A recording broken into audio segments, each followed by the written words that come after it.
Shout out to my people. Shout out to my people sending love, positivity, and good vibes to my people, man. I hope you guys are doing good today. I'm doing great. Today we got a clip of Charleston White, so I hope you guys enjoy it. Let's get it. Y'all already know, man. Today we have a special guest in the building, man. Probably the most controversial, polarizing individual that can read out loud and spell correctly to ever hit YouTube or the internet, man. With some college education behind it. Yes, sir. The one, the only. Charleston White. Man. Appreciate you coming through, sir. We appreciate you, man, blessing our platform, man. Yes, for real. Man, we really do appreciate it, man, because it was kind of last minute, and you showed up, y'all man. couldn't meet my budget. I ain't Don't put us out there like that. No. I want people to know I ain't no cheap. Because I know the value. Look, we're gonna let y'all know right now, Mr. White, he gave us the kinfolk special. He did. I move out of spirit.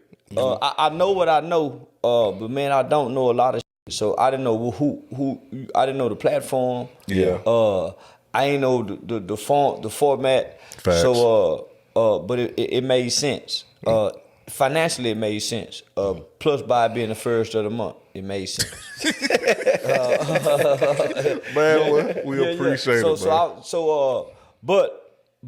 So my spirit led me here, man. Man, we appreciate it, man. For real, man. That's serious, man. We gonna start off, man, because you ain't been on this platform. We done heard you say this story a couple times, but we're gonna start with this and then we're gonna get into some good stuff, man, that's going on. We really just want to know your perspective on some things that people are scared to say, but you ain't scared to say. So let's start off with, how did Charleston White become the viral sensation that he became? When did it happen, and when did you know that you was on to something?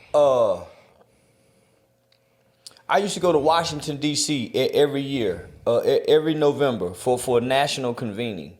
And so I would meet with other community activists or youth advocates or whatever you want to call them. So we would meet in D.C. every year. Mm-hmm. And we would all meet with one goal or one mission and one perspective, and that was to get juvenile life without parole abolished in America. Mm-hmm. So up until that time, so we started going like around 2012, 2013, 2014, 2015, 2016. So 2014, I started meeting other people around the country. I started meeting children who had grew up in the prison system, in the American prison system, who had juvenile life without parole. So they were sentenced to die in prison at ages like 12, 13, 14, 15. Well, I grew up in Texas where they had a juvenile law where a kid can be sentenced up to 40 years no matter what he did. If he killed 50 people, and he couldn't get no more than 40 years. So so that was unheard of for me. Right? So that was literally unheard of. So I started meeting people from all around America who had movie-like life stories. Mm-hmm. There's a young lady by the name of Sarah Cruzen out of California who killed the man who sex trafficked her, who was sold to her, by her mother, who was also molested by this same man in the community, but he was a pimp, and she got life without parole. So there were celebrities who was joining in, who was silently joining into this fight. Right. So when I get hip to this like 2013, 2014, I run to the internet with this information. You know what I'm saying? And at the time, I'm also a CEO of a youth organization. I'm traveling around the country. I'm speaking at some of the most prestigious college universities in the country. Mm-hmm. I'm training the United States Department of Homeland Security, Human Trafficking and Sex Trafficking Division. Mm-hmm. I'm training the state's juvenile correction. So I'm running to the internet with this, and I'm doing podcasting. At the time. Mm-hmm. Okay. But in my mind, you couldn't make me believe once people find out that in America, in 2014 that America was sentenced a 13-year-old kid, especially out of Florida, St. Louis, places like that. They were sentenced a 13-year-old kid to life without parole. How do you guys feel about life without parole, especially as a minor? Me, I agree with Charleston. You know, no matter the crime, I feel like you should be able to get life as a minor, but no parole. I think that's kind of crazy, only because, you know, as a kid, especially if you're young, you a lot of the times don't even know slash realize the crimes or the decisions that you made to get you where you at. So sometimes you got to sit down and reflect, and that takes time. So I agree with Charleston. You know, I believe it should be life, but without parole, I think that, you know, especially as 13, 14, 15-year-old kids, I think that they should still be able to have a chance. Right. With all the information in the data that we have about brain development. So I'm running to the internet with this information. But I didn't know nothing about being viral, but it wasn't getting a bunch of likes, it wasn't getting a bunch of shares. But you couldn't make me believe this. Right. So once they started enacting the videos and the live buttons to social media, right. I was like, where I'm from, men don't watch nobody. The game is you don't pay attention to nobody. Right. Cause for the most part, you think of talking, lying, and bullshit. So once I realized that people are watching, but they won't watch you for the right reasons, that's what made me really start analyzing it. Because now I'm going live, but I'm going live and I'm teaching at the schools. Right. You see what I'm saying? Gotcha. I'm asking people to come volunteer. I had a reading. I used to do a reading challenge at the schools where I would give away $500 to first place if they read this book that was called The New Jim Crow by Michelle Alexander. Okay. So you write me a 3-page paper. First place get 500. Second place get 150. Third place get like 75. So I would do these challenges and be going live and doing it and didn't get no traction. Didn't get nothing. And at the time, That can be so discouraging. You know, I got 2 pages. I'm not about to rant too long. Go follow my other page, Fire Diamond, FYRE Diamond. And on that page is 100% self-development, self-improvement. You know, we're trying to grow and evolve into the best version of ourselves. And that page doesn't get as much traction as me doing reaction videos to Charleston White and Corey Holcomb. So I say that all to say that, you know, I find myself with the same, you know, problems, not to the altitude of Charleston White, but it's like I would way rather just work out, help other people become the best version of themselves, but a lot of people aren't clicking on those things. A lot of people aren't clicking on motivation and gym workouts and, you know, just inspiration. We doing affirmations, we're praying, we doing a lot of stuff on my other page, and it doesn't get a lot of traction. You know, the positivity gets swept under the rug, but the reaction videos, you know, I lure you guys in, and it's crazy because I even do that, and they, oh, you're still in content, or, you know, you're doing this, you're doing that. It's like, I'm only doing this because of you guys. You guys are making me, and I feel how Charleston feels. You know, we made Charleston White into the person that he is now. I feel the same kind of way. Like, if I wasn't getting paid, if I wasn't getting the views and the comments, I wouldn't be doing these reactions. So, you know, the same thing people will say, oh, you know what I'm saying, you got to do this, you got to do that. Those be the same people that just be sitting there on the sideline to watch and not doing anything. The fight videos were starting to. This was what was happening on social media at Like the time. 2012. Okay. Man, fight video, after school fights, neighborhood fights, and so there was a popular rapper by the name of Go Yayo. Okay. I know So Go Yayo was going viral all the time for fighting. So I'm saying, man, how this getting? You know what I'm saying? So how the negative? So all this new to everybody. Right. So I'm sitting back over the years, doing the work in the community, trying to gain the attention say, man, this woman just buried her son who got killed at this 8th grade party. He was 15, he got killed by a 19-year-old. Both of them got guns at a kid party. You know, trying to bring this kind of awareness to the community. Man, wasn't nobody getting a damn. So as you sit back and observe, and this became more out of frustration.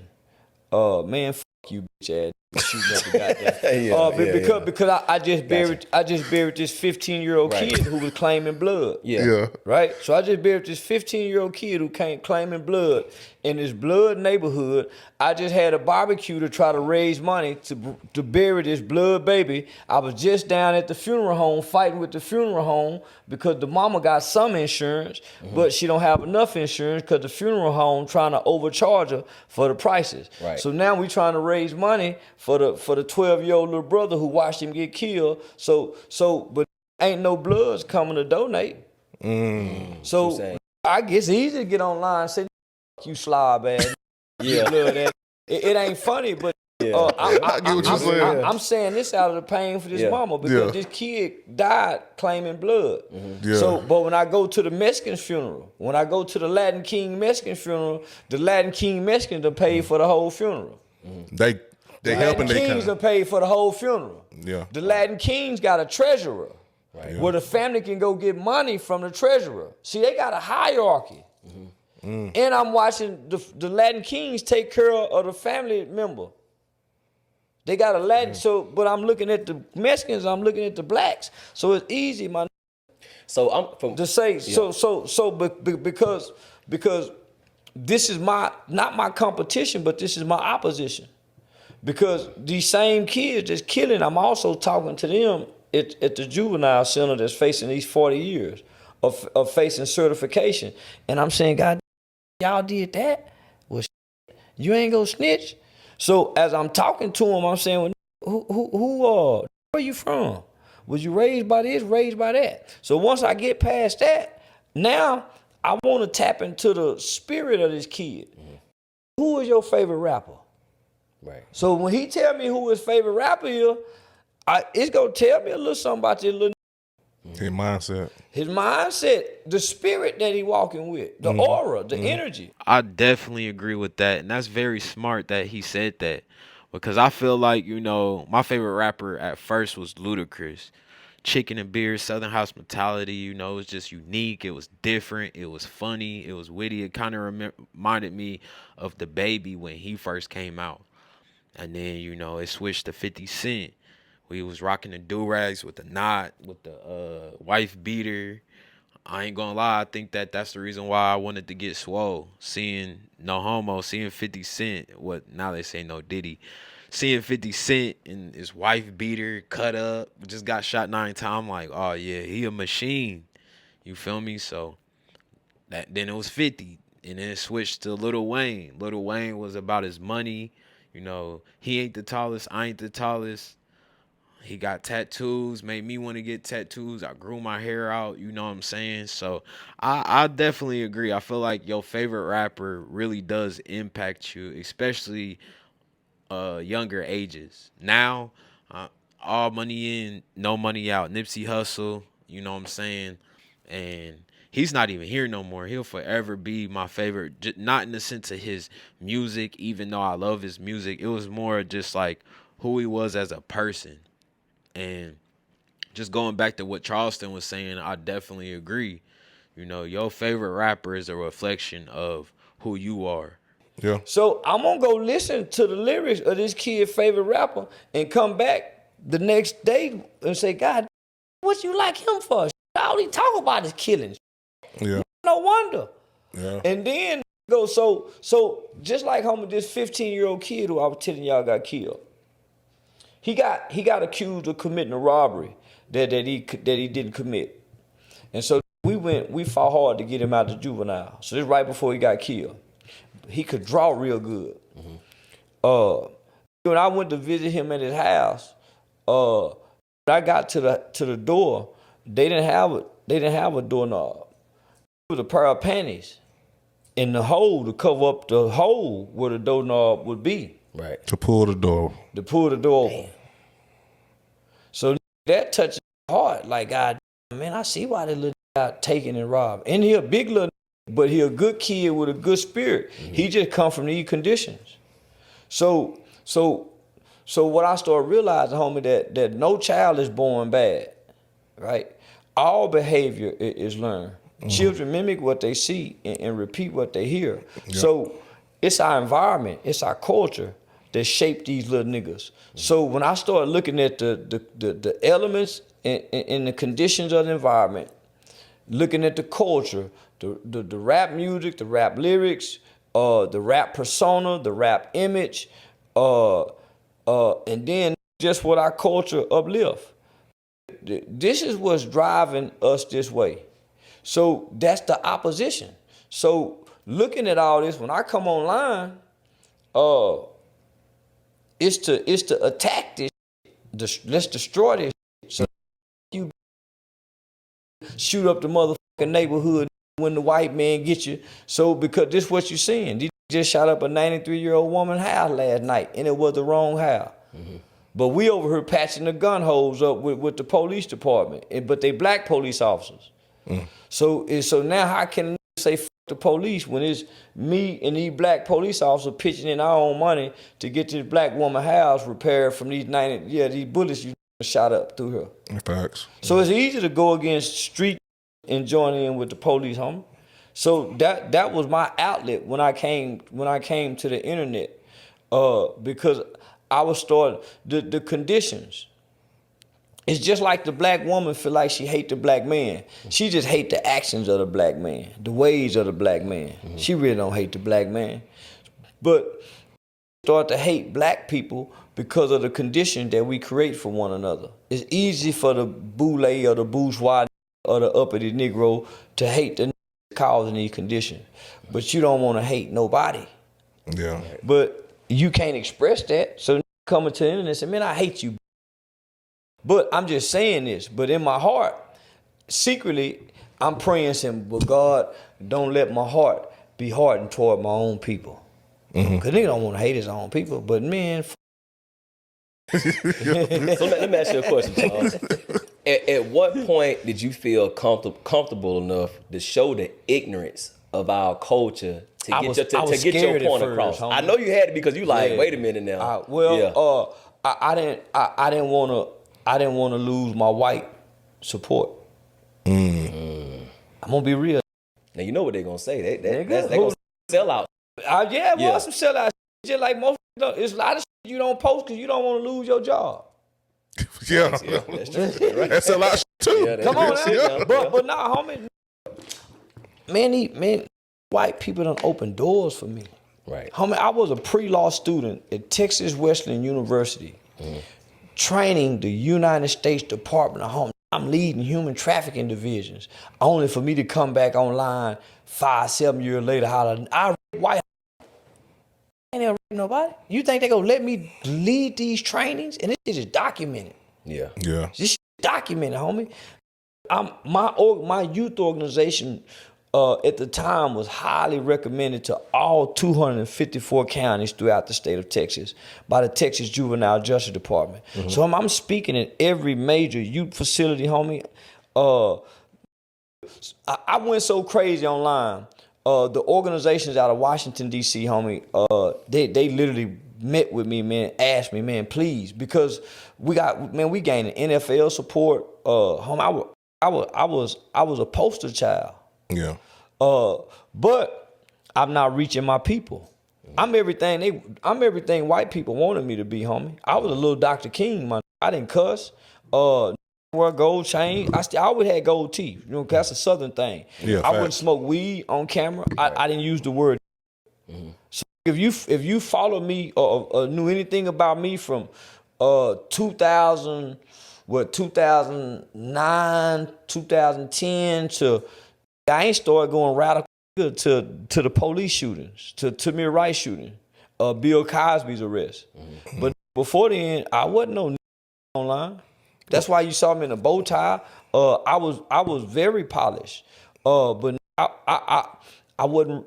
I don't know if I could reach people but I wasn't reaching people. What was the first video to go viral that you remember that okay, I'm on to something?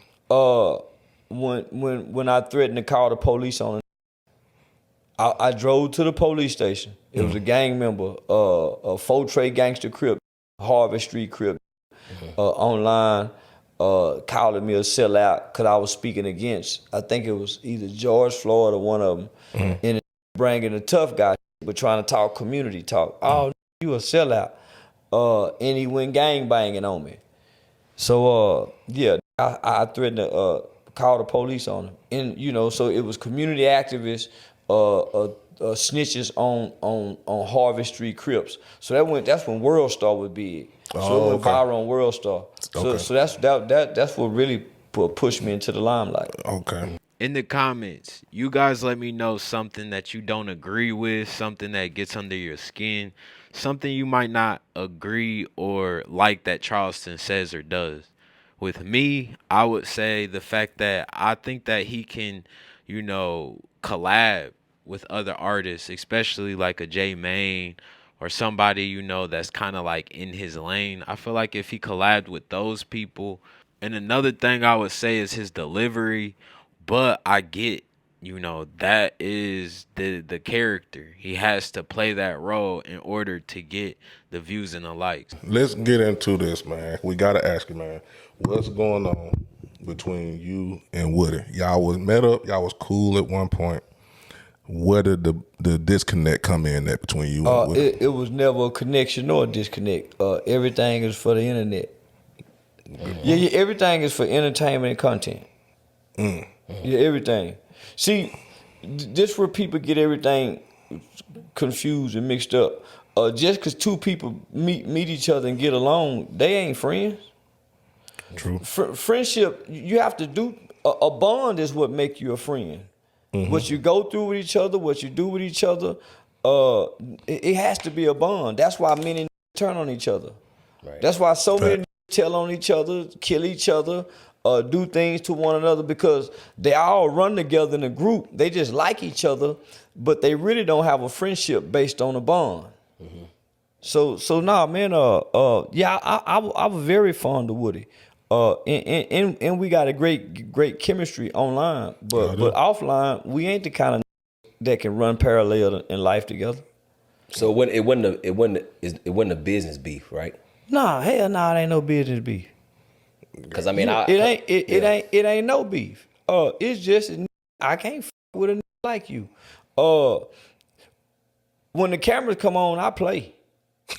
Yeah, nah, man. I ain't who I am and what I am when the cameras come on. It's people who work with each other that don't like each other, can't stand each other. But boy, they talk to each other when they see each other at work. Facts. By business. Just a little time I done been with Woody, homie. In the bookings I done made off $100,000 just off me and him being on screen together. Yeah. That's definitely a gem right there. You're not gonna have a lot of friends, but there's people you can go out and make money with. Don't cross the lines of business and pleasure. It's a lot of people you can get money with, but it's not a lot of people that's gonna have your back. So that's definitely a gem. But it's only so much you can do together before it's only so much you can do together if y'all ain't on the same page before you diminish the value of what y'all do together. True. It started looking like it got to be on the same page. Yeah. That's why biblically the Bible say you and your bro got to be equally yoked. You and your partner got to be yoked. You see what I'm saying? So, so he and I done something together that caught the attention of some networks, Paramount, really, some major networks. I might not should even say their name, but some major networks. And so they reached out to one of the platforms who we've been dealing with and said, hey, we got some good money over here. We got some good money, big bag for some. So we got some creative writers over here to see you two guys together, and hey, But this one guy is kind of running his value into the ground. Oh, Okay. I see what you're saying. I probably have done a 20 versus 1 probably once every 6, 7, 8 months. So I've done one. My first one I done with the fan bus. Okay. So I think I've done 2 with the fan bus. I've done 2 with the No Lamar, and I've done 2 with Ryan with the Sauce. But that's over probably a 2-year time frame. Yeah. He done probably done 20 in a month's time. Yeah. And so it's oversaturated. Yeah. So the network's saying, hey, you guys got great chemistry. But let's see if this one can kind of pull back, let us meet together, go over this. I say, cool. For whatever reason, I don't know if they can communicate with him and his team properly, cool. So they say, man, you seem like you got a good relationship with him, cool. I said, man, let me talk to him. So when I hit him up, yeah. So he seems sound and intelligent. Yeah, man, let's make it happen. Yeah. And when it was time to make it happen, It went left. yeah. Yeah. Yeah, no. So at that point, man, ain't no more for us to do. I feel you. Yeah. Yeah, the Little Woody situation and Charleston White situation, you know, it sucks that they fell out. I'm happy that he did collab with them, but at the end of the day, I feel like he falls out with everybody he collabs with. It'd be nice to see him really build a nice foundation of people, you know, because he always talks about how Wallow and Gilly ain't doing nothing and this and that, but at the same time, you know what I'm saying, what are you doing? But I hope you guys enjoyed the video. Make sure you guys like, comment, and subscribe. Go watch the full video at Bad Speakers TV. So I hope you guys enjoyed it. Love, positivity, good vibes. I'll see you guys on the next one. Peace. We out.